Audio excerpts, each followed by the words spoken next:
movie is true. He did attack his father, but the rest of it is all made up. And because he mutinied, at that time coins were minted about the mutiny. So these are called the mutiny coins of that time. Jahangir became the king. He had everything made up, a ready-made empire. So he dabbled not only in the expanding his empire, but art. His coins today are considered the most artistic coins of India. Their appearance, even without any pictures, were very beautiful. But then he did make coins with lots of pictures. One group of coins came to be known as Zodiac or Rashi coins, were largely minted in Ahmedabad Mint. And today they are very exceptional. Only thing is that he put animals and man. This was not allowed by his religion. As soon as he died, Shah Jahan removed all the coins. He got all the coins back, minted and melted them. You realize for us what happened? Those coins, whatever few were left, today are extreme rarities. I mean, a coin which should be available in 5,000 rupees, today is available in 5 lakhs. Some of them 50 lakhs. So they are the Rashi coins. Noor Jahan was a powerful woman in his wife was a powerful lady, and she minted coins in her own name. So this was the first time it happened that the queen minted the coins. These are some of the coins which are going to be placed in an auction 3 days later on this Monday. And these are the coins of Jahangir. This is Akbar Mehrabi. The minimum price of these coins is 20 lakhs in rupees. In rupees it would be like 40. Minimum. The first would be like 40 lakh. Yeah, and goes up to 4 crores. You won't get any below 1 crore. Yeah, this is the starting price in the auction. So you won't get any coin below 1 crore, and the highest coin may sell for 5 crores. This catalog, this is the catalog you can actually see on Google, has only about 30 coins. The auctions generally have 200 to 300 coins. There are auctions everywhere in India. So that is how these coins are there. And surprisingly, this is a collection of one person. Let's come back to Shah Jahan.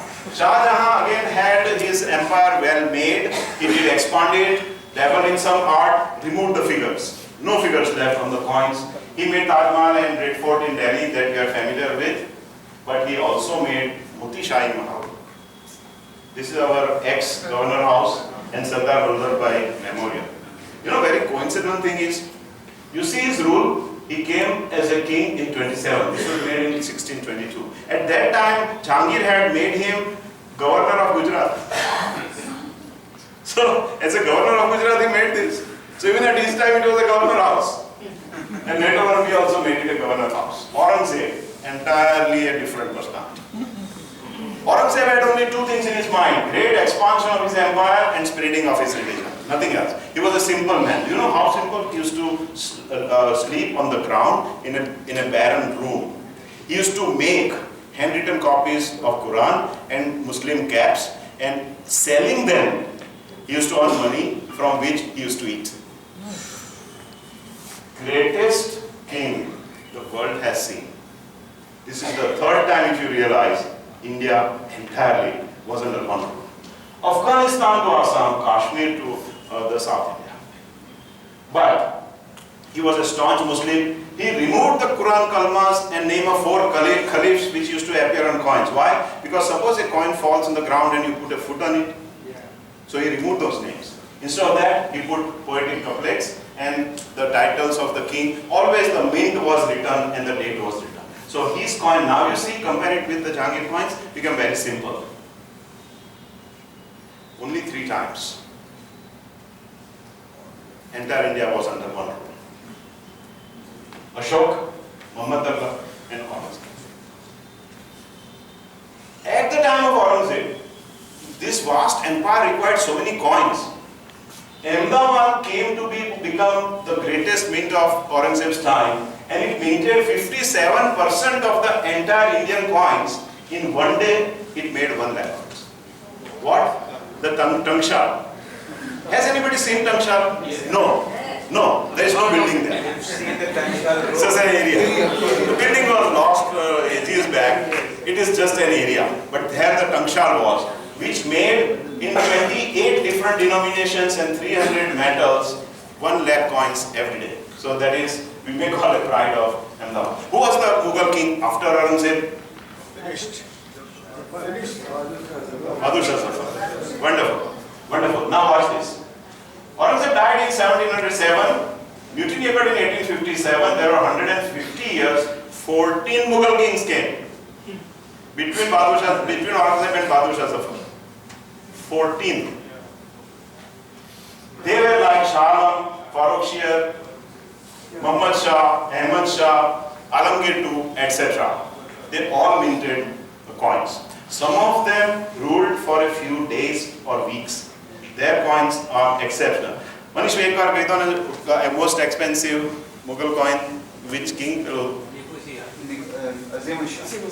Azim Shah is the most rare Mughal coin, and recently we have found a new mint in there a few months back. So this is the most rare coin. And sold for? No, it has not yet Ajay, sold, but it maybe has been 20 lakhs or offered for something. like, no, much more. Much more. But yet it has not been sold, so we cannot assert a price to it. Yes. So these kings came, but the Mughal Empire after Aurangzeb, because of the weak kings, crumbled into smaller states.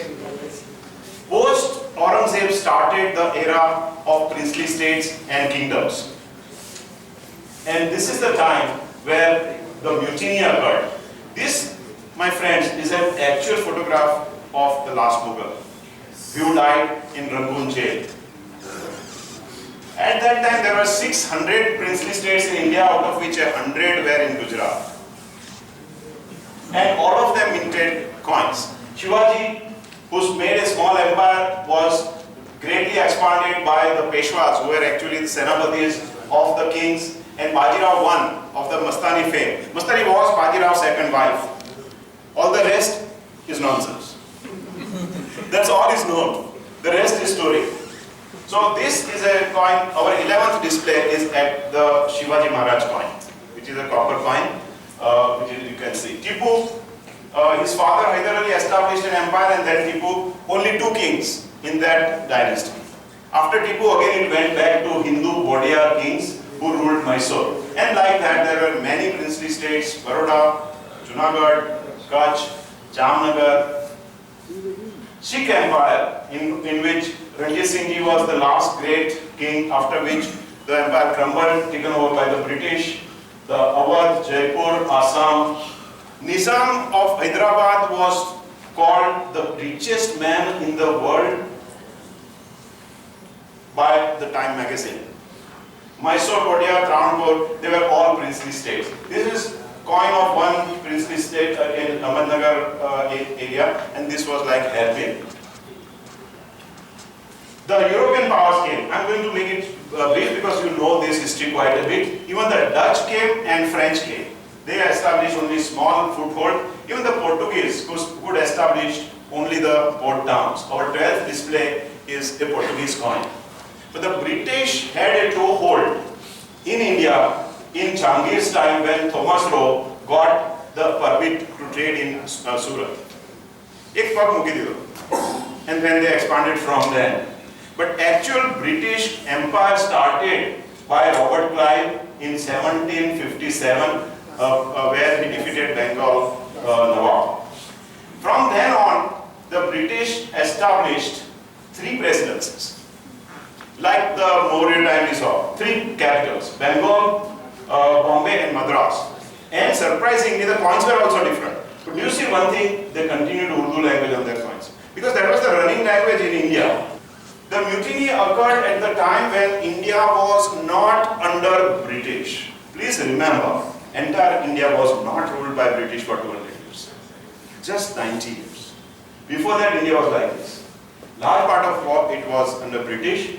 In the mutiny in 1957 changed everything, because after mutiny, the royalty of the Britain were looking that a company is ruling such a large part of the world, and Queen Elizabeth took over the empire from the company.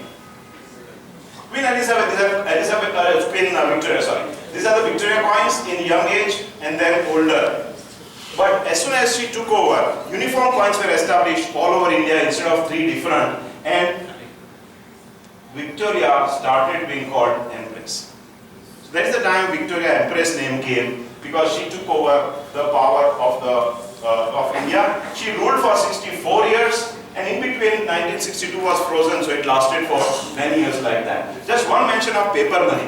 First paper money was introduced in India by Victoria. It did not become popular. Only after 20-30 years, again it was introduced, and then it became popular. In the world, in 11th century, the first paper money was introduced by the Chinese. Vast British Empire, which came to be known as British Raj, now entire India was under the British.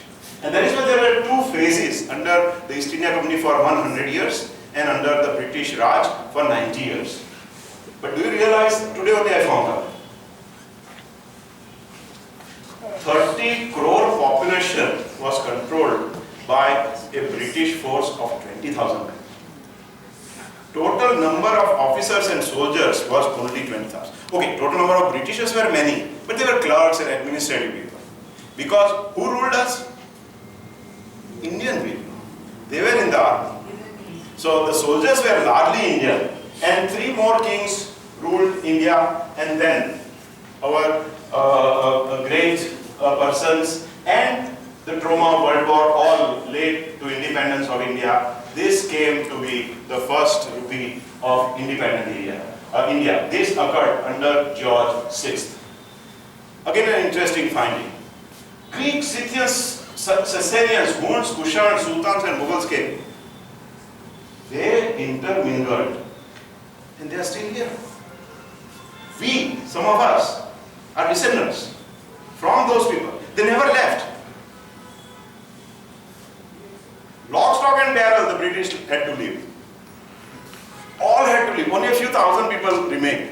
That is a curious part of the history, that all of these intermingled, the British did not. So we know now our Republic coins, and one great thing about our rupee is it deteriorated. 47, this is comparable size, 4754, and today we have a small bit of stainless steel, which it falls on the ground, we won't even bend to pick it up. And that is why my last display is 1 rupee coin today compared to 1 paisa of 1915. This is where we end the great saga of Indian coinage.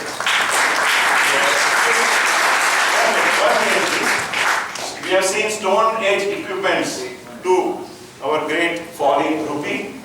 From what have I based this talk? I based it on books and internet. But almost every coin you have seen in my presentation is in my personal collection.